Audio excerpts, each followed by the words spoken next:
Hello నమస్తే. నాకు ఒక పెద్దన్న ఫోన్ చేసి, మన దళిత నాయకుడు ఒక పెద్దన్న ఫోన్ చేసి, పివి సునీల్ కుమార్ గురించి మాట్లాడు రమేష్ అంటే, ఏం చేశాడంటే సునీల్ కుమార్ అని చూస్తే ఆయన రీసెంట్గా మోహన్ భగవత్ గారికి సంబంధించినటువంటి ఒక మీటింగ్కి వెళ్ళి, ఆ మీటింగ్ అయిపోయిన తర్వాత దళిత సమాజానికి వివరిస్తూ ఒక గౌతమ బుద్ధుడు లాగా ఒక హితబోధ చేయడానికి ప్రయత్నం చేశాడు పివి సునీల్ కుమార్. సరే, చంద్రబాబు నాయుడు గారిని పొగుడుతూ దళిత నాయకులు మొత్తం కూడా చంద్రబాబు నాయుడు గారితో వెంట నడవాలి, ఎందుకంటే చంద్రబాబు నాయుడు గారే దళితులకి మంచిగా చేసేటువంటి నాయకుడు అని చెప్పాడు. ఓకే, నేను ఈ రెండింటినీ తప్పు పడతలేదు. ఏది ఫస్ట్ ఆర్ఎస్ఎస్ దగ్గరికి వెళ్ళి మోహన్ భగవత్ గారితో మీటింగ్లో కలవటం తప్పు కాదు, అది అతని ఇష్టం, దాని పొరపాటు ఏం లేదు. ఓకే, ఎందుకంటే ఆర్ఎస్ఎస్లో హిందూ మహాసభలో 1932 నుంచి దళితులు ఉన్నారు. అదేమి దళితులకి వ్యతిరేకమైనటువంటిదే కాదు. దళితులు వాళ్ళ సిద్ధాంతాన్ని నమ్మినటువంటి దళితులు కూడా ఉన్నారు ఆర్ఎస్ఎస్ హిందూ మహాసభలో. ఓకే, అది తప్పు కాదు. రెండోది, చంద్రబాబు నాయుడు గారిని పొగటం కూడా తప్పు కాదు. చంద్రబాబు నాయుడు గారు దళితులకు మంచి చేశాడు అనేది అబద్ధం ఏం కాదు, ఆయన చేశాడు. కానీ ఇప్పుడున్న కండిషన్లో, ఇప్పుడున్న పరిస్థితుల్లో పివి సునీల్ కుమార్ వెళ్ళటం తప్పు, 100% తప్పు. ఎందుకంటే పివి సునీల్ కుమారు ఏమని ఒక సంస్థ పెట్టుకున్నాడు. ఏమిటి, అంబేద్కర్ ఇండియా మిషన్ అని ఒకటి పెట్టాడు. అంబేద్కర్ పేరు వాడి అంబేద్కర్ యొక్క ఇండియా మిషన్ పేరుతోటి మీరు ఆర్ఎస్ఎస్ దగ్గరికి వెళ్ళటం 100% తప్పు. ఎందుకంటే బేసికల్లీ మీరు ఆర్ఎస్ఎస్ దగ్గరికి వెళ్ళాలంటే, ఇప్పుడు మన అమర ప్రసాద్ ఉన్నాడు కదా, అంబేద్కర్ కనబడితే కాల్ చేస్తా అన్నాడు కదా అమర ప్రసాద్. రోజు అంబేద్కర్కి వ్యతిరేకంగా వీడియోలు పెడుతుంటాడు కదా అమర ప్రసాద్, అంబేద్కర్ తిడుతూ ఉంటాడు కదా. మీరు కూడా అదే చేయాలి. మీరు ఆ అంబేద్కర్ని తిట్టి మీరు ఎప్పుడు వెళ్ళాలి ఆర్ఎస్ఎస్ దగ్గరికి, ప్లస్ అక్కడికి వెళ్ళాలి. ఎందుకు, వీళ్ళు కొత్త ఏం కాదు, ఇది 1932లో అంబేద్కర్ని తిట్టిన దళితులు హిందూ మహాసభలో ఉన్నారు. అందుకే ఇప్పుడు మీకు సింపుల్గా ఈ వీడియోలో 2 క్లారిటీ ఇవ్వబోతున్నాను. ఏంటంటే అంబేద్కర్ ఒక పక్కన ఉంటే అంబేద్కర్కి వ్యతిరేకంగా పనిచేసిన దళితులు ఉన్నారు 1932 హిందూ మహాసభలో. ఎంసి రాజయ్య, శ్రీనివాసను అనేటువంటి కొంతమంది ఉన్నారు. ఇది వీళ్ళిద్దరు వర్షన్ అర్థమైతే కానీ ఇప్పుడు ఈయన చేసింది చాలా పొరపాటు అని మీకు అర్థమైంది. మీరు ఈ వీడియో స్కిప్ చేయకుండా మీరు చూడండి. మీరు 100% మీరు ఈ ఛానల్ సబ్స్క్రైబ్ చేసి మీరు ఈ వీడియోని చాలామందికి ఫార్వర్డ్ చేయండి. ఎందుకంటే అంబేద్కర్ ఏమనంటే ఎడ్యుకేట్, ఆర్గనైజ్ అండ్ ఎడ్యుకేట్ అన్నాడు. మీకు అసలు ఎడ్యుకేషనే లేకపోతే ఏంటంటే ఉద్యమాలు రావట్లేదు, ధర్నాలు చేయట్లేదు, ఎందుకు చేస్తాడు? వాడికి ఎడ్యుకేషనే లేదు ఫస్ట్ ఆఫ్ ఆల్. ఇది ఇప్పుడు సునీల్ కుమార్ అన్నాడు, ఆయన ఐపీఎస్ ఆఫీసర్ అయి ఉండవచ్చు, పుస్తకాలు పురుగు అయి ఉండవచ్చు, చదువుకొని ఆయన ఐపీఎస్ అయి ఉండవచ్చు, బట్ బేసిక్ కామన్ సెన్స్ అయితే కోల్పోయాడు కదా. ఎందుకంటే ఆయన పెట్టిన సంస్థకి ఆయన చేసిన పనులకి సంబంధం లేదు. ఓకే, అదేంటి నేను మీకు ఎక్స్ప్లెయిన్ చేస్తున్నా. ఇప్పుడు మీరు కాంచీరామ్ చెప్పాడు గాడిదెక్కి పైకి రమ్మన్నాడని చెప్పి, వీళ్ళందరూ ఏంది, అవకాశవాదులందరూ వాడే పదం ఏంటంటే, కాంచీరామ్ చేసిన ఒక కొటేషన్ ఏంది, గాడిదెక్కి పైకి రమ్మన్నాడు కాంచీరామ్ అని. అంతేగాని దళితులను గాడిదలను చేయమనలేదు కదా. దళితులను గాడిదలను చేసి దళితుల సవాల మీద మీ పైకి రమ్మని ఎవడు చెప్పలే ఇక్కడ. ఓకే, గాడిదెక్కి రమ్మన్నాడంటే దళితుడు గాడిదలాగా ఉన్నా సరే వాడికి సహాయం చేయండి, వాడిని పైకి రమ్మన్నాడు అంటే దళితులకు సహాయం చేస్తూ వాడిని ఎక్కి రమ్మన్నారు, అంతే తప్ప అని తొక్కి రమ్మన్నారని ఎక్కడానికి తొక్కడానికి చాలా సంబంధం ఉంది సార్, తేడా ఉంది. ఇది ఇలాంటి అవకాశవాద రాజకీయ నాయకులు, దళితవాదులు వాడేటువంటి కాంచీరామ్ పేరు గాడిదెక్కి పైకి రమ్మన్నాడని చెప్పి తొత్తులుగా మారే వాళ్ళు చెప్పే సిద్ధాంతాలు వద్దు. ఆ చెత్త తీసి నాన్సేసి మడిచి జేబులో పెట్టుకోండి మీరంతా. ఓకే, నేను చెప్పదలుచుకుంది అదే. సరే, ఇప్పుడు పివి సునీల్ కుమార్ అన్న మాట్లాడింది చూద్దాం. పివి సునీల్ కుమార్ అన్న నేను మళ్ళీ ఇంకోసారి చెప్తున్నాను, ఆర్ఎస్ఎస్ మోహన్ భగవత్ గారి దగ్గరికి వెళ్ళాడు, అది తప్పు కాదు. ఎందుకంటే అమర ప్రసాద్ వెళ్తున్నాడు, కరుణాకర్ సుగర్ వెళ్తున్నాడు, రాధామోహన్ మనోహర్ దాస్ వెళ్తున్నాడు, పివి సునీల్ వెళ్తున్నాడు, తప్పు కాదు. వాళ్ళు నమ్మిన సిద్ధాంతం అది. ఓకే, వాళ్ళ ఇష్టం, వాళ్ళు వెళ్ళొచ్చు. కాకపోతే ఏంటంటే మీరు వచ్చి హితబోధ చేస్తున్నారు. ఏంటంటే అంబేద్కర్ ఇండియా మిషన్ పెట్టి హితబోధ చేయడం పొరపాటు. అది అంబేద్కర్కి హిందూ మహాసభకి మధ్యలో చిన్న కన్ఫ్లిక్ట్ ఉంది. ఆ కన్ఫ్లిక్ట్ తీర్చకుండా నేను ఇప్పటి నుంచే చెప్తున్నాను, నేను చాలా రోజులు చెప్పాను, నేను ఆర్ఎస్ఎస్లో చేరతాను త్వరలో, నేను భారతీయ జనతా పార్టీలో చేరతాను త్వరలో, నేను ఒక దానికోసం వెయిట్ చేస్తున్నా. నేను బీజేపీలో చేరాలంటే, ఆర్ఎస్ఎస్లో చేరాలంటే అంబేద్కర్ పెట్టిన కండిషన్స్ని వాళ్ళు ఒప్పుకున్న రోజు నేను చేరతాను. అంబేద్కర్ పెట్టిన కండిషన్స్ని వాళ్ళు ఒప్పుకున్న రోజు నేను ఆర్ఎస్ఎస్ బీజేపీలో చేరతా. వాళ్ళు కండిషన్స్ని ఒప్పుకుంటారని నేను వెయిట్ చేస్తాను. వాళ్ళు వెయిట్ చేసి వాళ్ళు ఒప్పుకున్న రోజు నేను జాయిన్ అవుతా పోయి ఆర్ఎస్ఎస్ బీజేపీలో. వాళ్ళు ఒప్పుకోరు, నేను చేరేది ఈ 2 జరగమని నేనైతే అనుకుంటున్నా. సరే, వాళ్ళు ఒకే 100% అంబేద్కర్ యొక్క కండిషన్స్ని వాళ్ళు ఒప్పుకుంటే నేను జాయిన్ అయిపోతా. చూద్దాం అంబేద్కర్ పెట్టిన కండిషన్ ఏంటి, హిందూ మహాసభ వాళ్ళు ఏమన్నారు, హిందూ మహాసభలో ఉన్న దళితుల యొక్క వర్షన్ ఏంటి మీకు అర్థమైతే ఇప్పుడు సునీల్ కుమార్ చేసిన పొరపాటు మీకు అర్థమైంది. సునీల్ కుమార్ ఇప్పుడు 1932లో జరిగిన ఒక చిన్న చర్చ గురించి చెప్తున్నా. అంబేద్కర్కి ప్లస్ హిందూ మహాసభకు జరిగిన చర్చ గురించి చెప్తున్నా. చిన్న డిస్కషనే కానీ దేశాన్ని తల్లకిందులు చేసినటువంటి డిస్కషన్ అదే, ప్రపంచాన్ని షేక్ చేసిన డిస్కషన్ అదే. హిందూ మహాసభకి అంబేద్కర్కి మధ్య జరిగినటువంటి 1932 పూణే ప్యాక్ట్ అంటామే. ఆ పూణే ప్యాక్ట్ వెనక చాలా గేమ్ జరిగింది, ఆట జరిగింది. ఆ ఆట ఏంటంటే 1932లో ఈ చర్చ గురించి చెప్పబోయే ముందు ఇంకో క్లారిఫికేషన్ ఇస్తాను. ఏంటంటే అప్పుడు 1932లో కాంగ్రెస్ హిందూ మహాసభ కోఆర్డినేషన్తో పనిచేశాయి. ఇప్పుడు వాళ్ళు వ్యతిరేకం కదా, కాంగ్రెస్ బీజేపీ కొట్టుకుంటున్నారు కదా కేంద్రంలో. బట్ అప్పుడు 1932లో మహాత్మా గాంధీకి హిందూ మహాసభ సపోర్ట్ చేశారు, హిందూ మహాసభని మహాత్మా గాంధీ సపోర్ట్ చేశాడు. వాళ్ళిద్దరు కోఆర్డినేషన్లో పనిచేశారు. ఇద్దరు కోఆర్డినేషన్లో పనిచేసి అంబేద్కర్కి వ్యతిరేకంగా పనిచేశారు. అంబేద్కర్ ఒకవైపు ఉంటే ఇంకొక వైపు హిందూ మహాసభ కాంగ్రెస్ వాళ్ళు పనిచేశారు.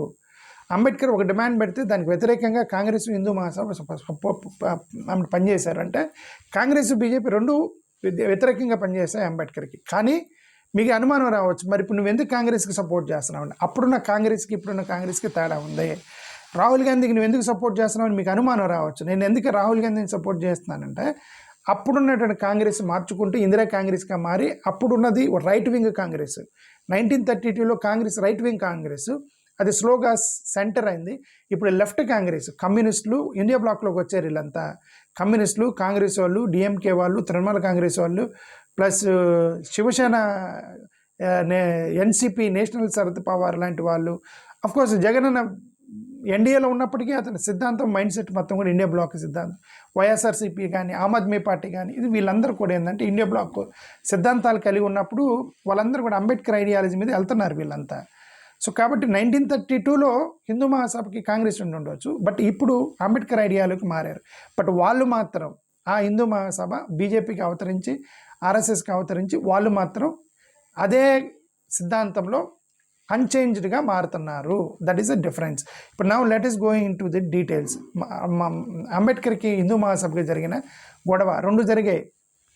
అంబేద్కర్ని హిందూ మహాసభ వాళ్ళు వ్యతిరేకించారు, హిందూ మహాసభని అంబేద్కర్ వ్యతిరేకించి రెండు జరిగాయి. ఫస్ట్ హిందూ మహాసభ అంబేద్కర్ని ఎందుకు వ్యతిరేకించారు దాన్ని చూద్దాం. ఫస్ట్ హిందూ మహాసభ అంబేద్కర్ని ఎందుకు వ్యతిరేకించారు, రెండు అంబేద్కర్ హిందూ మహాసభని వ్యతిరేకించారు, రెండు చెప్తా. ఫస్ట్ హిందూ మహాసభ అంబేద్కర్ని వ్యతిరేకించడానికి కారణం హిందూ మహాసభ వాళ్ళు హిందువుల యూనిటీ గురించి మాట్లాడారు. హిందువులందరూ కలిసి ఒక ఏకపత్యంగా ఒకే దేశంగా హిందూ యూనిటీ ఉండాలి అని హిందూ మహాసభ అంటే the first question asked by doctor B R Ambedkar under whose leadership అని ప్రశ్నించాడు. ఎవరి నాయకత్వం మీద హిందువులు యునైట్గా ఉండాలి అని అడిగాడు అతను. నాయకత్వం ఎవరు వహిస్తారు, నేను నాయకత్వం వహిస్తాను, నేను రాస్తాను హిందూ మహాసభ అంటే హిందూ మతం ఎలా ఉండాలి, ఈ హిందూ మతంలో ఉండవలసిన టర్మ్స్ అండ్ కండిషన్స్ అని నేను రాస్తాను, నీకు ఓకేనా అని అడిగాడు అంబేద్కర్. వాళ్ళ కోపం వచ్చింది హిందూ మహాసభకి. ఎందుకు అంటే హిందూ మహాసభ అనేది that is run by Brahmins. ఈయన నీ నాయకత్వం మీద నేను ఎందుకు వెళ్ళాలి, నా నాయకత్వం మీద నువ్వు వస్తావు అని అడిగాడు. వాళ్ళ కోపం వచ్చింది. అదే కదా, అంతకని there is no much difference. When Hindu Mahasabha talked about Hindu unity, the first question asked by Dr. B.R. Ambedkar, under whose leadership, on whose terms and conditions. ఈ రెండే ప్రశ్నలు వాళ్ళకి పిచ్చకోపం వచ్చింది హిందూ మహాసభలకి. ఈడెవడ దళితులు వచ్చి మన హిందూ మతం వాళ్ళ నాయకత్వం మీద వెళ్ళాలంటాడు. మనం కదా రాసింది, మనం కదా మతాన్ని డెవలప్ చేసింది, బ్రాహ్మణుల చేతిలో వెళ్ళాలి కదా. అంబేద్కర్ ఏంటి మనల్ని హూజ్ నాయకత్వం అంటాడు ఏంటి అని కోపం వచ్చింది. అందుకే అతన్ని వ్యతిరేకించారు. There is no other. రెండు ప్రశ్నలు వాళ్ళు ఇరిటేట్ చేశాయి. ఎవరి నాయకత్వం మీద హిందూ మతం వెళ్ళాలి, ఎవరు రాసిన టర్మ్స్ అండ్ కండిషన్స్ మీద హిందూ మతం వెళ్ళాలని ఆయన ప్రశ్నించాడని ఆయన మీద వీళ్ళందరూ కోపం వచ్చింది. అందుకని ఆయన వ్యతిరేకించారు. ఓకే, మోరోవర్ సావర్కర్ రెండో ప్రశ్న, వర్ణ వ్యవస్థను తీసేయండి అన్నాడు. వర్ణాశ్రమ ధర్మం వద్దు, తీసేయండి అన్నాడు అంబేద్కర్. కోపం వచ్చింది వీళ్ళకి. ఎందుకు? సావర్కర్ గారు రాశారు ఆయన పుస్తకంలో, చతుర్వర్ణ is the fundamental basic essential of Hinduism. Savarkar గారు రాశారు. కానీ అన్టచబిలిటీని రూపుమాపుతాము, అన్టచబిలిటీకి వ్యతిరేకంగా మనం స్లోగా చేస్తాం, కానీ చతుర్వర్ణ ఉండాలి అన్నాడు. అంటే బ్రాహ్మణులు, క్షత్రియులు, వైశ్య, శూద్ర అనేవి అది ఉండాలి, అది that is basic fundamental basic foundation of the Hinduism అని ఆయన సావర్కర్ గారు రాశారు పుస్తకంలో. ఆయన అంబేద్కర్ గారు అన్నారు, ఇఫ్ వర్ణ చతుర్వర్ణ ఆర్య అంటే బ్రాహ్మణ క్షత్రియ వైశ్య శూద్ర అనేది కనుక మీ యొక్క ఫండమెంటల్ రైట్ అయితే నాకు అవసరం లేదు, నేను ఒప్పుకోను. బ్రాహ్మణ లేదు, క్షత్రియ లేదు, ఏం లేదు, మొత్తం సమానమే, అందరూ మనుషులందరూ ఒకటే, దానికి నువ్వు ఒప్పుకుంటే నేను నీకు ఒప్పుకుంటా, లేకపోతే నేను ఒప్పుకోనని చెప్పి వాళ్ళిద్దరు గొడవ ఇదేనండి. ఇంకేం గొడవ? ఆస్తి గొడవలు ఉన్నాయి అంటే అంబేద్కర్కి హిందూ మహాసభకి ఆస్తుల గొడవలు ఉన్నాయా, లేకపోతే ఏమన్నా వాళ్ళు ఏమన్నా పక్కింట్లో నీళ్ళ దగ్గర బిందెల దగ్గర కొట్టుకున్నారా ఏంటి? What is the problem with between them? The Ambedkar wanted to ఈ చతుర్వర్ణ అనేదాన్ని ఒప్పుకోను అన్నాడు. అక్కడ గొడవ వచ్చింది వాళ్ళిద్దరికి. That is the reason Hindu Mahasabha అంబేద్కర్ని యాక్సెప్ట్ చేయలేదు. అంబేద్కర్ హిందూ మహాసభను ఎందుకు యాక్సెప్ట్ చేయలేదు చెప్తున్నా. ఇప్పుడు అంబేద్కర్ హిందూ మహాసభను ఎందుకు యాక్సెప్ట్ చేయలేదంటే అంబేద్కర్ కొన్ని డిమాండ్లు పెట్టాడు.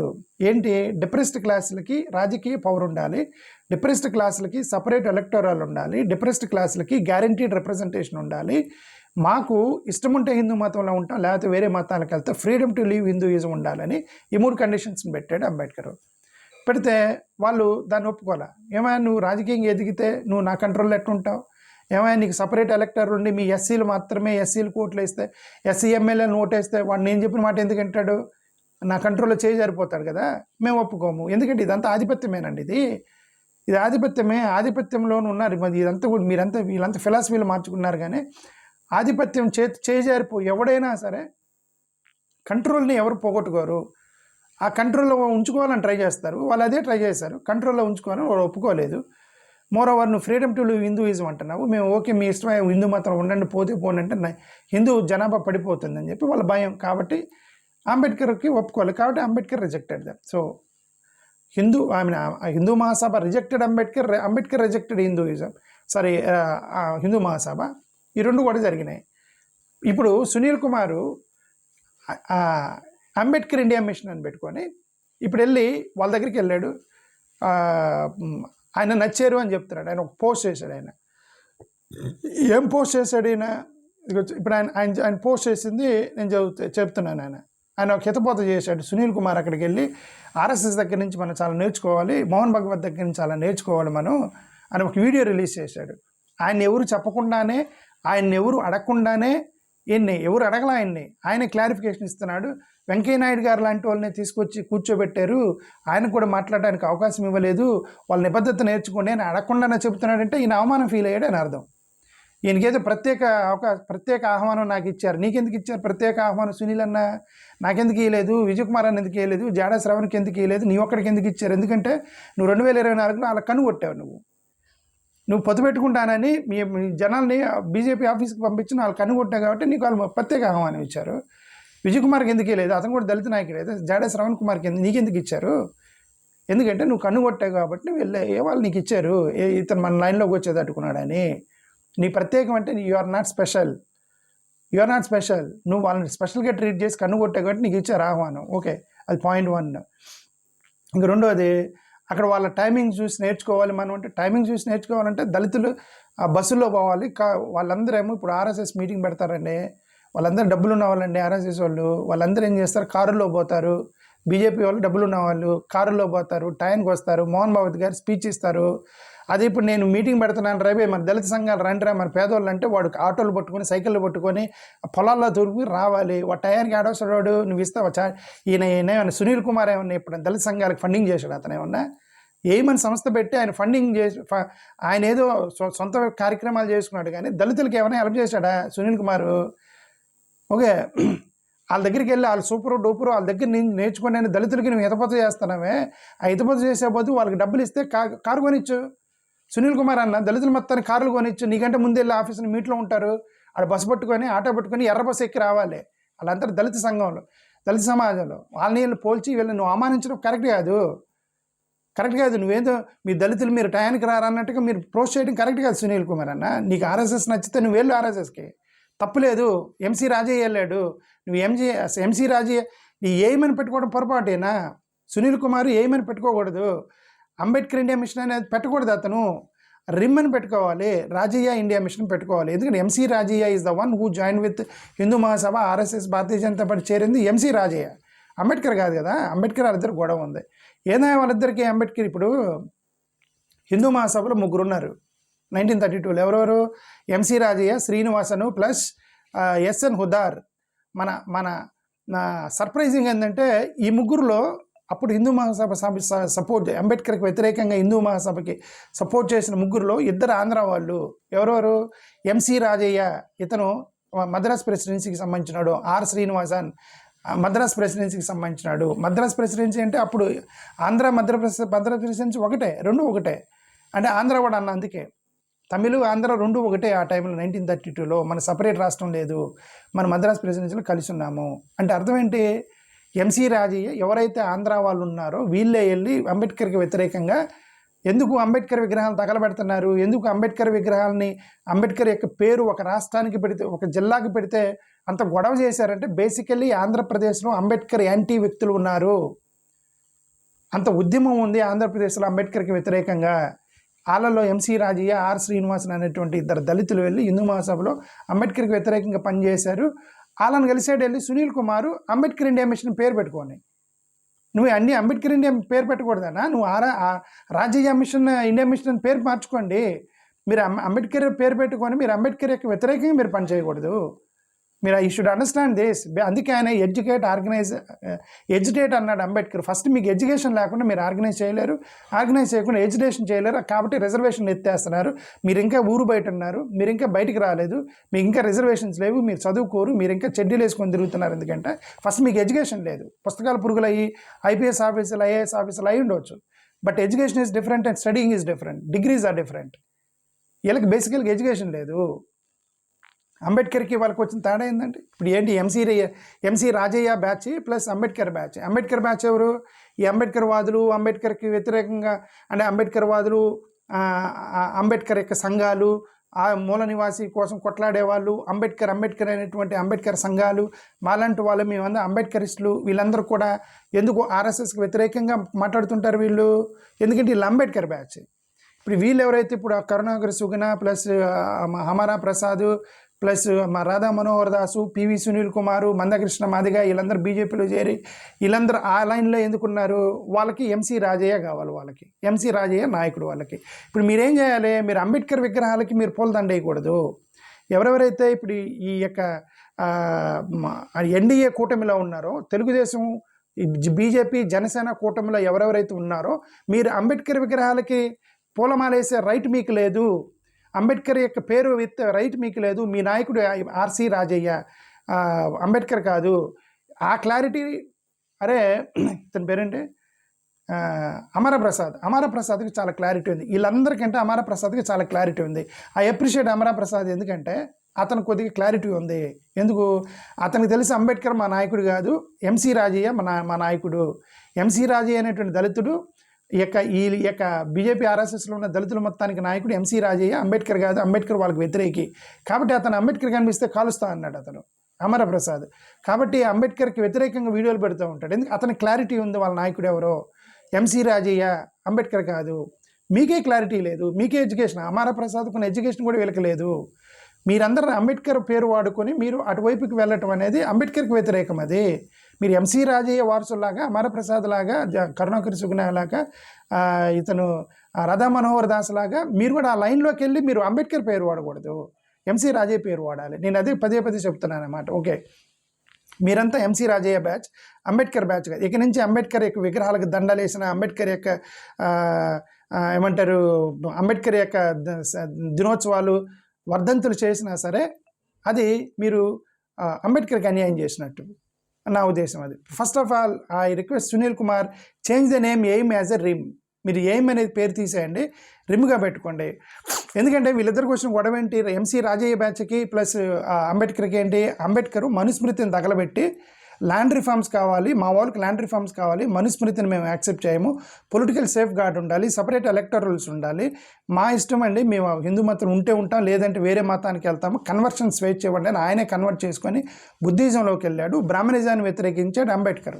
ఇప్పుడు ఈ ఎంసీ రాజయ్య బ్యాచ్ ఎవరైతే హిందూ మహాసభలో ఉన్నారో వీళ్ళు ఏమన్నారంటే, మాకు ఏమంటే ల్యాండ్ మాకేం అవసరం లేదు, మాకు వ్యవసాయం రాదు, మేము కూలి పని చేయటం వచ్చని వీళ్ళు, మేమేం క్యాస్ట్ని మేము వ్యతిరేకించట్లేదు, అది దేవుని సృష్టి, వాళ్ళు బ్రాహ్మణులు, మనం దేవుని సృష్టిలో ప్రకారం వెళ్ళాలి, మేము శూద్రులమని కాంప్రమైజ్ అయ్యి, ఇది పొలిటికల్ పవర్ ఏమంటే మనకు రాదు, మనం వాళ్ళే మంచిగా పరిపాలిస్తారని చెప్పి అనుకొని కన్వర్షన్ చేసుకోవడానికి లేదు, మనందరం హిందూ మతంలోనే ఉండాలి, మనం బ్రాహ్మణుల యొక్క ఏమంటారు ఆ నాయకత్వంలోని మనం నడవాలి, కాబట్టి మనుస్మృతే మనకు ఆధారము, కాబట్టి హిందూ మతం మారకూడదు అనేటువంటి దళితులు రాజయ్య బ్యాచ్. ఈ యొక్క రాజయ్య బ్యాచ్ ఎవరైతే ఉన్నారో ఎంసీ రాజయ్య బ్యాచ్, ఈ రాజయ్య బ్యాచ్ అంబేద్కర్ చెప్పిన దానికి వ్యతిరేకించారు. వీళ్ళు కాంప్రమైజ్ అయ్యారు. వాళ్ళు ఏమన్నారు, మనుస్మృతి ఉండాలి, క్యాస్టిజం ఉండాలి, వర్ణ వ్యవస్థ ఉండాలి, ల్యాండ్స్ వాళ్ళ చేతిలో ఉండాలి, మన కూలీలుగా ఉండాలని కాంప్రమైజ్ అయ్యారు. అంబేద్కర్ వాటన్నిటిని ఛాలెంజ్ చేశాడు. ఛాలెంజ్ చేసి వాళ్ళిద్దరికీ తేడా ఉంది. ఇప్పుడు ఈయన వెళ్ళి అంబేద్కర్ ఇండియా మిషన్ పెట్టుకుని పోయి వాళ్ళ దగ్గర జాయిన్ అయిపోయి మాకు వచ్చి హితపోత చేస్తారు గౌతమ బుద్ధుడిలాగా సునీల్ కుమార్. ఎవరికి చెప్తున్నావు? ఓకే, చెవులు పూలు పెడుతున్నాడు సునీల్ కుమార్ ఏమన్నా? Okay, separate political entity depressed క్లాసెస్కి అని అడిగాడు. లోయర్ క్యాస్ట్ వాళ్ళకి అడిగితే కంట్రోల్ పోయిద్దని చెప్పి వాళ్ళు ఒప్పుకోలేదు. హిందూ మహాసభ వాళ్ళు గ్యారంటీడ్ రిప్రజెంటేషన్ ఉంటే వాళ్ళు ఒప్పుకోలేదు. వాళ్ళు ఏదైనా హిందూ మతాన్ని మేము ఉంటాం లేకపోతే లేదంటే లేదు, మీరు అలా వెళ్ళటానికి లేదని చెప్పి ప్రెజర్ చేసి వాళ్ళందరినీ 1932 అప్పటి వరకు మీరు హిందూ మతంలో భాగం కాదని చెప్పేసి 1932 వరకు పక్కన పెట్టి 1932లో అగ్రిమెంట్ చేసి బలవంతంగా వీళ్ళందరినీ హిందువులు చేశారు, దళితుల మొత్తాన్ని. ఆయన నాకు సపరేట్ ఎలక్టోరల్ ఇవ్వండి, మమ్మల్ని సపరేట్ చేయండి అంటే బలవంతంగా తీసుకొచ్చి ఇక నుంచి వీళ్ళు కూడా హిందువులే, వీళ్ళని వివక్ష చూపించడానికి లేదని చెప్పి ఆ రోజు అగ్రిమెంట్ చేసి బలవంతంగా వీళ్ళందరినీ హిందూ మతంలో కలిపి ఇప్పుడు కూడా వివక్ష చూపిస్తున్నారు. ఇప్పుడు కూడా వీళ్ళ బాయిల్లో నీళ్లు తాగనిరు, ఇప్పుడు గూడుల్లోకి రానివ్వరు, ఇప్పుడు కూడా చేయరు. ఆ రోజు అగ్రిమెంట్ ఒక చిత్తు పేపర్ లాగా మిగిలిపోయింది 1932 పూణే ప్యాక్ట్. ఓకే, ఏందండి సునీల్ కుమార్ చెప్పేది? మా కథలు చెప్తారంటే వీడియో రిలీజ్ చేసి. ఓకే, ఇవన్నీ అంబేద్కర్ యొక్క ఆర్గ్యుమెంట్ని యాక్సెప్ట్ చేసిన బ్రిటిష్ వాళ్ళు యాక్సెప్ట్ చేశారు. అంబేద్కర్ ఆర్గ్యుమెంట్ని యాక్సెప్ట్ చేసి ఇదిగోండి ముస్లిమ్స్, క్రిస్టియన్స్, సిక్కులు, బుద్ధిస్టులు వీళ్ళందరికీ మైనారిటీ స్టేటస్ ఇస్తున్నాము, వీళ్ళతో పాటు ఎస్సీలను కూడా మేము మైనార్టీల్లో కలిపేసి వాళ్ళకి సపరేట్ ఎలక్టోరల్ ఇస్తున్నాం, కమ్యూనల్ అవార్డు అన్నారు. దాన్ని కమ్యూనల్ అవార్డు ఇచ్చాడు. దళితులకు కూడా క్రిస్టియన్, ముస్లిం వీళ్ళతో పాటు దళితులకి, షెడ్యూల్ కాస్ట్, ఎస్సీ ఎస్టీ వాళ్ళకి కూడా కమ్యూనల్ అవార్డు బ్రిటిష్ వాళ్ళు ఇస్తే, అర్రే అంబేద్కర్ యొక్క ఆర్గ్యుమెంట్ సక్సెస్ అయింది, మన గాంధీ గారి argument, Hindu Mahasabha argument fail అయిపోయిందని చెప్పి హంగర్ స్ట్రైక్, ఎర్వాడా జైల్లో హంగర్ స్ట్రైక్ దిగాడు మహాత్మా గాంధీ. హంగర్ స్ట్రైక్ దిగితే అప్పుడు అతను చచ్చిపోతే అంబేద్కర్ని బెదిరించారు. ఏమన్నా ఆయన హంగర్ స్ట్రైక్ దిగాడు, ఆయన చచ్చిపోయాడంటే దేశం అల్లకొల్లం అయితే, ఆయన జాతిపిత, ఆయన స్వతంత్ర సమరయోధుడు, ఆయన కనుక చచ్చిపోయాడంటే ఈ అసలు మా రాష్ట్రం దేశం అంతా అల్లకొల్లం అయిపోయింది అని చెప్పి అంబేద్కర్ని బెదిరించి కాంప్రమైజ్ చేస్తున్నప్పుడు అప్పుడు కూడా నేను ఒప్పుకోలే. అంబేద్కర్ నేను ఒప్పుకోను, మీరు ఆ వర్ణ వ్యవస్థను తీసేయాల్సిందే, బ్రాహ్మణ క్షత్రియులు లేదు, అందరూ మనుషులు అందరూ ఒకటే సమానమే, మాకు పొలిటికల్ పవర్ ఉండాల్సిందే, మాకు కూడా మీ యొక్క అడ్మినిస్ట్రేషన్లో మాట ఉండాల్సిందే అని అంటే, అంబేద్కర్ ఆ మాట అంటే, అప్పుడు ఇప్పుడున్న పొలిటికల్ పార్టీల్లో ఎవడన్నా నోరు తెరిచి తెలుగుదేశంలో కానీ ఏదైనా పొలిటికల్ పార్టీలోకి వెళ్ళి సార్ ఏం సార్ మీరు మాకు దళితులకి అన్యాయం చేస్తున్నారు సార్ అని అనగానే, రే ఈడు ఎక్కువ మాట్లాడుతున్నా పక్కకు దోయండానగానే టక్కన గ్యాప్లో దొరుకుతాడు ఒక దళితుడు వెళ్తాడు మధ్యలో, గ్యాప్లో దొరికి సార్ కాలు పట్టుకొని, సార్ వాడు నీకు వ్యతిరేకంగా మాట్లాడాడు కదా, నేను మాట్లాడిన సార్ నీ కాలు ఒత్తుతా రోజు అని చెప్పి దళితులు ఉన్నారు కదా. ఓకే, కాబట్టి ఇంక నీ పొలిటికల్ గ్రిప్ పోయింది కదా. పొలిటికల్ గ్రిప్ కోసం ఇప్పుడు నేను చాలా పొలిటికల్ పార్టీల్లో మంచి వాళ్ళు ఉన్నారు, మంచి స్ట్రాంగ్ నాయకులు ఉన్నారు పొలిటికల్ పార్టీల్లో. ఆ స్ట్రాంగ్ నాయకులు వాళ్ళకు ఉండేది లోపల అందరికీ ఉండేది. ఏం తెలుగుదేశంలో నక్కా ఆనంద్ బాబుకు ఉంటుందా, లేకపోతే వర్ల రామయ్యకు ఉంటుందా? తెలుగుదేశంలో ఉన్నటువంటి సీనియర్ నాయకులు ఉన్నారు కదా, వాళ్ళకు కూడా దళిత భావజాలాలు ఉంటాయి, వాళ్ళకు కూడా దళితులు అసలు చంద్రబాబు నాయుడు వ్యతిరేకించాలనిపించింది వాళ్ళకు కూడా మనసులో, కానీ బయటకు మాట్లాడరు. కాంగ్రెస్లో వైసీపీలో ఈయన జూబుడి ప్రభాకర్ ఒక విప్లవకారులాగా తిరగబడాలనుకుంటాడు మనసులో. ఈయన అక్కడ ఉన్నటువంటి నాయకులు ఎవరెవరు ఉన్నారు, ఓకే దళిత నాయకులు కొంతమంది ఉన్నారు, సో వాళ్ళందరూ తిరగబడాలని మనసులో అనుకుంటారు.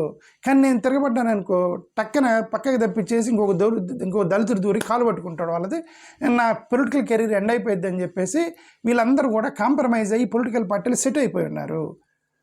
ఆ రోజు జరిగింది ఇదే. అంబేద్కర్ ఒక పక్క మాకు ఈ వర్ణ వ్యవస్థ తీసేయండి, కుల వ్యవస్థ తీసేయండి, ల్యాండ్ రిఫార్మ్స్ తీసుకురండి, మా వాళ్ళకి పైకి తీసుకురండి అంటే ఎంసీ రాజయ్య వెళ్ళి వాళ్ళతో ఒక పొత్తు పెట్టుకున్నాడు. దాన్నే రాజా పూంజే ప్యాక్ట్ అంటారు. దాన్ని ఒక పక్కన అంబేద్కర్ కొట్టాడుతుంటే రాజా మూంజే ప్యాక్ట్, ఈ రాజా మూంజే ప్యాక్ట్ పెట్టుకున్నారు.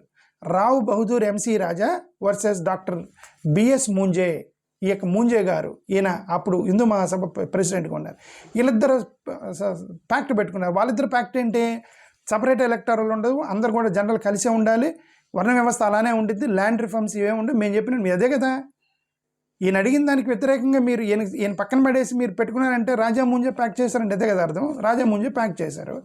ప్యాక్ చేస్తే ఇప్పుడు ఈయనేంటి, అంబేద్కర్ గారు ఇంకేం చేశాడు, అమ్మాయి వీళ్ళ వల్ల ఏంద్ర స్వామి, నేను ఒక పక్క వీళ్ళని కొట్లాడితే నిలిపోయి పెట్టుకున్నారని చెప్పేసి అతను కాంప్రమైజ్ అయ్యాడు. మోరోవర్ అతను బెదిరిస్తున్నారు ఏమని, ఇది మహాత్మా గాంధీ కనుక ఎర్రవాడ జైలు చనిపోతే మాత్రం పెద్ద రచ్చరచ్చ అయిపోయింది, అంబేద్కర్ నీ మీదకి వచ్చింది అదని బెదిరించారు అతన్ని. అతను కాంప్రమైజ్ అయ్యాడు. సరేనండి పోండి, మాకు సపరేట్ ఎలక్టరల్ ఏమొద్దు, జాయింట్ ఎలక్టరల్ చేయండి అని ఆ రోజు బెదిరించారు. ఇప్పుడు జరుగుతుంది అదే కదా. ఎమ్మెల్యేలు ఎంపీలు మొత్తం డమ్మీలు కదా, ఎమ్మెల్యేలు ఎంపీలు డమ్మీలు కదా మొత్తం. ఇదే కదా పెద్ద జరిగిన చరిత్ర అది, ఆ డమ్మీలు కాకుండా ఉండటానికి. ఓకే, సో అది జరిగితే ఇప్పుడు సునీల్ కుమార్ చెప్పే ఏందని చెప్పే మనకి హితబోధ, గౌతమ్ బుద్ధుడు హితబోధ ఏందని చెప్పేది మనకి. ఓకే, కంటే మద్రాస్ ప్రెసిడెన్సీకి బాంబే ప్రెసిడెన్సీకి ఇండిపెండెంట్ లేబర్ పార్టీ మీద అంబేద్కర్ పోటీ చేస్తే కాంగ్రెస్ వాళ్ళు ప్లస్ హిందూ మహాసభ రెండు, కాంగ్రెస్ ప్లస్ హిందూ మహాసభ రెండు ఓడించారు అంబేద్కర్ని. మరి ఇప్పుడు నువ్వెందుకు రాహుల్ గాంధీకి సపోర్ట్ చేస్తున్నావు మీరు అనవచ్చు. నేను అదే చెప్పాను కదా, అప్పుడున్న కాంగ్రెస్ వేరు, ఇప్పుడున్న కాంగ్రెస్ వేరు. అప్పుడున్న కాంగ్రెస్ రైట్ వింగ్ కాంగ్రెస్, 1932లో కాంగ్రెస్ రైట్ వింగ్, అది స్లోగా ఇందిరాగాంధీ టైంలో సెంటర్ అయింది. ఇప్పుడు రాహుల్ గాంధీ దాన్ని లెఫ్ట్కి తీసుకొచ్చాడు. దాన్ని రాహుల్ గాంధీ మార్చుకుంటూ వచ్చాడు. అతని రిజర్వేషన్ ఇస్తాను, మీకు 50% క్యాప్ ఎత్తేస్తాను, కుల నిర్మూలన చేస్తాను అని చెప్పి అంబేద్కర్ చెప్పిన మొత్తం చెప్తున్నాడు అతను రాహుల్ గాంధీ. అంటే అతను సపోర్ట్ చేస్తాను. I'm not supporting Rahul Gandhi, I'm supporting his philosophy, I'm supporting his ideology. But వీళ్ళు ఇంకా మారలేదు కదా, వీళ్ళు ఇంకా వర్ణ వ్యవస్థ ఉండాలంటున్నారు కదా, వీళ్ళు ఇంకా రిజర్వేషన్స్ ఎత్తేస్తామంటున్నారు కదా, వీళ్ళు ఇంకా రిజర్వేషన్స్ను కొనసాగించడానికి లేదంటున్నారు కదా, మనుస్మృతి నడవాలంటున్నారు కదా, రాజ్యాంగం మార్చాలంటున్నారు కదా. ఈయన పోయి వాళ్ళ దగ్గరికి వెళ్ళి అంబేద్కర్ ఇండియా మిషన్, నేను వెళ్ళటం తప్పు కాదంటున్నా, ఇంకోసారి పదే చెప్తున్నా, తప్పు కాదు, అమరప్రసాద్ తప్పు కాదు, కరుణాకర్ సుగుణ తప్పు కాదు, ప్లస్ రాధా మనోహర్ తప్పు కాదు, బూతులు మాట్లాడటం తప్పు, తిట్టుకోవడం తప్పు, ఫిలాసఫీ నమ్మిన సిద్ధాంతం చెప్పడం తప్పు కాదు. ఎందుకంటే వీళ్ళందరూ కూడా రాజా వారసులు, ఈ యొక్క రాజా అన్నిటి దళిత నాయకులు వారసులు, అంబేద్కర్ వారసులు కాదు. కాబట్టి వాళ్ళు అంబేద్కర్ని తిడతారు. వాళ్ళు నువ్వు అంబేద్కర్ పేరు పెట్టుకుని పోయేవాడు వాళ్ళ దగ్గర కలవటం ఏంటి, సునీల్ కుమార్ కథలు చెప్తే అట్ట మీరు. ఓకే, ఇది సరేనండి.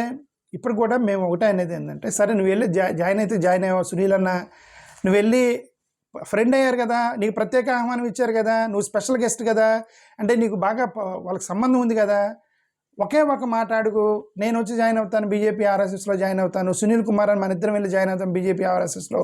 ఒకే ఒక డిమాండ్ పెట్టండి, వర్ణ వ్యవస్థని రూపమాపండి, బ్రాహ్మణ క్షత్రియ వైశ్య శూద్ర అనేది ఉండదు, కులాలు వద్దు, ట్యాగులు తీసేయండి, శర్మ శెట్టి రెడ్డి కమ్మ ట్యాగులు వద్దు, మనుషులందరూ సమానమే, దీనికి మీరు యాక్సెప్ట్ చేస్తారని ఒకే ఒక కండిషను మీరు ఒప్పించుకొని రండి, నేను వచ్చి జాయిన్ అవుతాను మీతో పాటు బీజేపీ ఆర్ఎస్ఎస్లో. మేము ఈ వర్ణ వ్యవస్థ గురించి మాట్లాడుతుంటే వీళ్ళు మతాన్ని, అంటే వర్ణ వ్యవస్థ మీద వాళ్ళు కోపం వచ్చింది కాబట్టి మన మీద వాళ్ళు మతం మీద రెచ్చగొడతారు. ఏమని ఇది యాంటీ హిందూ, మన హిందూ మతం గురించి మాట్లాడలేదు కదా, మతం అసలు ప్రస్తావనే లేదు కదా ఇక్కడ, కులం కదా మన ప్రస్తావన. కులాల గురించి మాట్లాడుతుంటే ఈడి క్రిస్టియన్గా మారాడు, హిందూ మతం వ్యతిరేకం పని చేస్తున్నాడు, హిందూ అని అంటే మతం మీద మనల్ని రెచ్చగొడతానికి ట్రై చేస్తున్నారు. మన కులం గురించి, వ్యవస్థ గురించి, సామాజిక విషయాల గురించి, సోషల్ జస్టిస్ గురించి, వీటి గురించి మాట్లాడుతుంటే మతం మీద రెచ్చగొడుతున్నారు వీళ్ళు. ఈ మధ్య ఇంకొకటి బాబు జగజీవన్ రావుని అంబేద్కర్ని ఇద్దరిని విడగొట్టి అంబేద్కర్ మాలోడు, బాబు జగజీవన్ రావు మాదిగోడు అని చెప్పి ప్రచారం. అంబేద్కర్ ఏమో మహర్ కులానికి సంబంధించినాడు, ఈయనేమో బాబు జగజీవన్ చమర్ కులానికి సంబంధించినాడు. సరే, చమర్ కులస్తులు చెప్పులు కుడతారు కాబట్టి వీళ్ళు కనెక్ట్ అయ్యారు మాదిగలు, వీళ్ళు చెప్పులు కుట్టడు కాబట్టి మాలోళ్ళు కనెక్ట్ అయ్యారు. మాలోళ్ళు కనెక్ట్ అయ్యి అంబేద్కర్ మీ ఓడు, బాబు జగజీవన్ రావు మావోడు అని చెప్పి వాళ్ళిద్దరు కొట్టుకున్నారు. సరే, మీరన్న ప్రకారం ఇద్దరు కొట్టుకున్నారు అనుకోండి, బాబు జగజీవన్ రావు ఎవరు, ఆయన ఏమైనా ఆర్ఎస్ఎస్ వాడా? బాబు జగజీవన్ రావు ఎవరు, ఎన్డీఏలో చేరాడా, మోడీ గారు ఫాలోవరా బాబు జగన్? ఆయన కాంగ్రెస్ అండి. బాబు జగజీవన్ రావు ఆయన కాంగ్రెస్, అతను కాంగ్రెస్లో మినిస్టర్గా పనిచేశాడు, గాంధీ కుటుంబానికి వారసుడు అతను, గాంధీ కుటుంబంతో కలిసి ఉన్న వ్యక్తి బాబు జగజీవన్ రావు. ప్లస్ ఏమంటారు, రాహుల్ గాంధీ ఫాలోవరు, రాహుల్ గాంధీ ఆ ఫిలాసఫీ నచ్చిన వ్యక్తి బాబు జగజీవన్ రావు. మరి మందకృష్ణ మాదిగ బీజేపీలో ఎందుకు చేరాడు? మందకృష్ణ మాదిగ బీజేపీలో ఎందుకు చేరాడు? అంటే వీళ్ళు చెప్పేది ఇది బాబు జగజనరామ్ మావోడు, అంబేద్కర్ మీవోడు, వీళ్ళందరూ రాజకీయ అవకాశవాద రాజకీయం చేయటం కోసం అంబేద్కర్ని వీళ్ళని వాడుకోవటమే. నేను ఫైనల్గా క్లారిటీ రిక్వెస్ట్ ఏంటంటే, ఎవరైతే అంబేద్కర్ ఫిలాసఫీలకి కట్టుబడి ఉంటే, అంబేద్కర్ ఫిలాసఫీలకి కట్టుబడి ఉన్న వాళ్ళు మాత్రమే అంబేద్కర్ విగ్రహాలకు పూలదండలేయండి, అంబేద్కర్ పేర్లు పెట్టండి, అంబేద్కర్ ట్రస్టులు నడపండి. ఎంసీ రాజయ్య గారి సిద్ధాంతాలకు కట్టుబడి ఉంటే మీరు అంబేద్కర్ని తిట్టండి, అంబేద్కర్ వాళ్ళకి వేయొద్దు, మీరు సపరేట్ విగ్రహాలు పెట్టుకోండి, ఎంసీ రాజయ్య గారి విగ్రహాలు పెట్టుకొని మీరు చేయండి. ఇప్పుడు అమర ప్రసాదే చేస్తున్నాను. నేను వీళ్ళందరితో పోల్చుకుంటే అమర ప్రసాద్ చాలా బెటర్. ఎందుకంటే అతని క్లారిటీ ఉంది, అతనికి తెలిసి అంబేద్కర్ నా నాయకుడు కాదు, ఎంసీ రాజయ్య నాయకుడు అని. ఎందుకు హిందూ మహాసభల నుంచి వచ్చింది ఎంసీ రాజయ్య కాబట్టి అతను అంబేద్కర్ కనబడితే కాలుస్తా అన్నాడు. అని అమర ప్రసాద్కు ఉన్న జ్ఞానం కూడా సునీల్ కుమార్కి లేకపోతే ఎట్టా? సునీల్ కుమార్ అంబేద్కర్ ఇండియా మిషన్ పెట్టుకొని పోయి వాళ్ళ దగ్గరికి పోవటం ఏంటి? హీస్ ఎయిమ్ అనేదాన్ని ఈ should change it as Rajayya India మిషన్గా మార్చుకొని వెళ్ళాలి వాళ్ళ దగ్గరికి, అంబేద్కర్ కాదు కదా.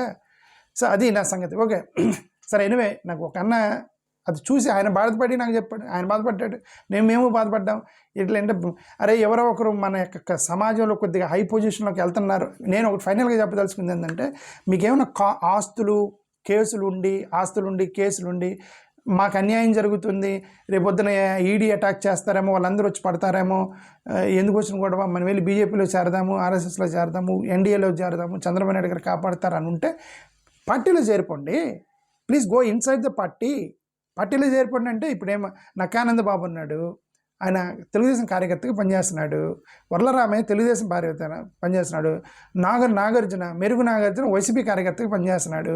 వాళ్ళేమి మీలాగా టైము అంబేద్కర్ ఇవన్నీ పెట్టుకొని పోవట్లేదు కదా, వాళ్ళు పార్టీలకు పనిచేస్తున్నారు. వాళ్ళు అలా పార్టీలోకి వెళ్ళిపోవచ్చు. మీరు డైరెక్ట్గా బీజేపీలో జాయిన్ అయిపోయి, ఆర్ఎస్ఎస్లో జాయిన్ అయిపోయి, all India mission, Ambedkar mission మొత్తం తీసిపడేసి మీరు పార్టీలో చేరి మీరు రక్షణ తీసుకోండి. మీకు ఆస్తులు ఉంటే, మీకు కేసులు ఉన్నాయి, ఎందుకు వచ్చిన వాడు అంటే అట్లా రక్షణ తీసుకోండి. కానీ అంబేద్కర్ పేరు పెట్టి వ్యతిరేకంగా అంబేద్కర్ పేరును వాడి మీరు ఇవన్నీ చేయడం పొరపాటు.